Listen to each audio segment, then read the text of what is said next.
দেশে এখন 1 কোটিরও বেশি পেনশনভোগী রয়েছেন। প্রতি বছর তাদের জন্য একটি অত্যন্ত জরুরি কাজ হলো লাইফ সার্টিফিকেট জমা দেওয়া। নভেম্বর মাসে এই জীবন প্রমাণ জমা দিতে হয়। স্বস্তির কথা, এখন আর শুধু ব্যাংকে গিয়ে লাইনে দাঁড়াতে হয় না। পেনশনভোগীরা চাইলে অফলাইন এবং অনলাইন দুভাবেই লাইফ সার্টিফিকেট জমা দিতে পারেন। ব্যাংক বা পোস্ট অফিসে সরাসরি গিয়ে যেমন এই কাজ করা যায়, তেমনি ঘরে বসে মোবাইল বা ইন্টারনেট ব্যবহার করেও ডিজিটাল লাইফ সার্টিফিকেট জমা দেওয়ার সুবিধা রয়েছে।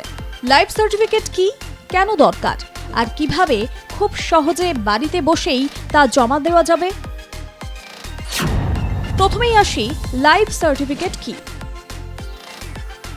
লাইফ সার্টিফিকেট বা জীবন প্রমাণ হলো একটি শংসাপত্র যা প্রমাণ করে যে সংশ্লিষ্ট পেনশনভোগী জীবিত আছেন। এই শংসাপত্র জমা পড়লেই পেনশন প্রদানকারী সংস্থা যেমন ব্যাংক, পোস্ট অফিস বা সরকারি দফতর নিশ্চিত হয় যে পেনশন চালু রাখা যাবে। প্রতি বছর নভেম্বর মাসে এই লাইফ সার্টিফিকেট জমা দিতে হয়।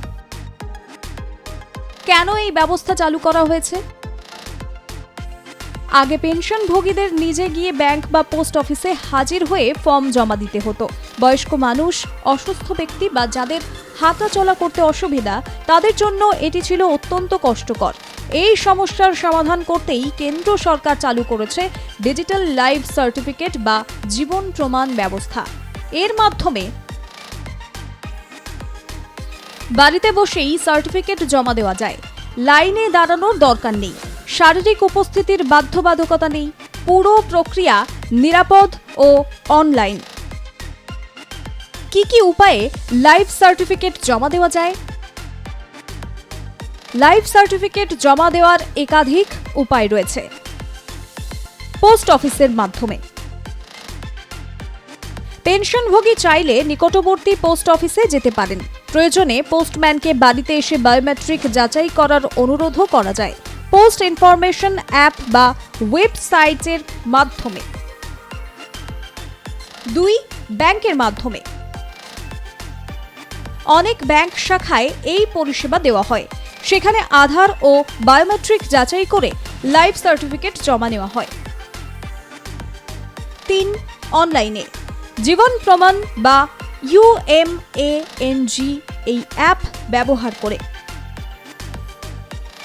এটাই সবচেয়ে সহজ ও আধুনিক পদ্ধতি।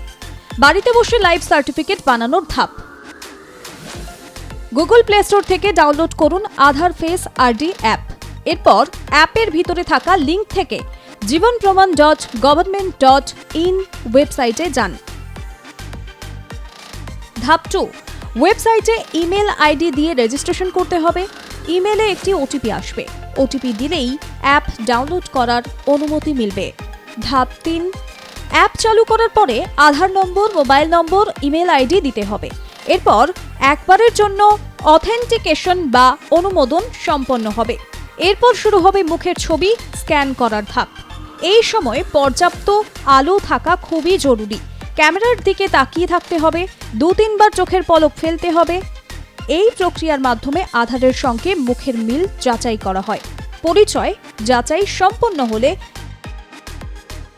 একটি ডিজিটাল প্রমাণ আইডি তৈরি হবে। মোবাইলে SMS এর মাধ্যমে একটি লিংক পাঠানো হবে। সেই লিংকে ক্লিক করে 10 সংখ্যার প্রমাণ আইডি ক্যাপচা দিলেই লাইফ সার্টিফিকেট ডাউনলোড করা যাবে। যাচাই সফল হলে পেনশনভোগীর পরিচয় নিশ্চিত করা হয়। এই সার্টিফিকেটেই থাকবে পেনশনভোগীর ছবি, তারিখ, যাচাইকৃত তথ্য। এই ডিজিটাল সার্টিফিকেট স্বয়ংক্রিয়ভাবে সংশ্লিষ্ট দফতরেও পৌঁছে যায়। কি কি লাগবে এই প্রক্রিয়ার জন্য? লাইফ সার্টিফিকেট তৈরি করতে দরকার অন্তত 4 GB র্যাম ও 64 GB স্টোরেজ যুক্ত অ্যান্ড্রয়েড ফোন, অন্তত 500 MB খালি জায়গা, ইন্টারনেট সংযোগ, আধারের সঙ্গে লিংক করা মোবাইল নম্বর, পেনশন অ্যাকাউন্টের সঙ্গে যুক্ত আধার এবং 12 সংখ্যার PPO নম্বর। মনে রাখতে হবে, একজন পেনশনভোগী শুধুমাত্র নিজের লাইফ সার্টিফিকেটই তৈরি করতে পারবেন। কেন এই ব্যবস্থা গুরুত্বপূর্ণ?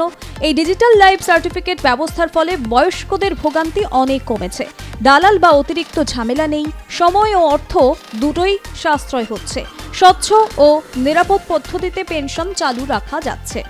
সরকারের লক্ষ্য প্রযুক্তির মাধ্যমে পরিষেবাকে মানুষের দোরগোড়ায় পৌঁছে দেওয়া। সব মিলিয়ে বলা যায় লাইফ সার্টিফিকেট এখন আর জটিল প্রক্রিয়া নয়। সামান্য স্মার্টফোন আর ইন্টারনেট থাকলেই বাড়িতে বসে কয়েক মিনিটেই সম্পূর্ণ করা যাচ্ছে এই কাজ। ডিজিটাল ইন্ডিয়ার পথে এটি একটি গুরুত্বপূর্ণ পদক্ষেপ, যা দেশের লক্ষ লক্ষ পেনশনভোগীর জীবনকে আরও সহজ করে তুলছে। ব্যুরো রিপোর্ট, আর প্লাস নিউজ।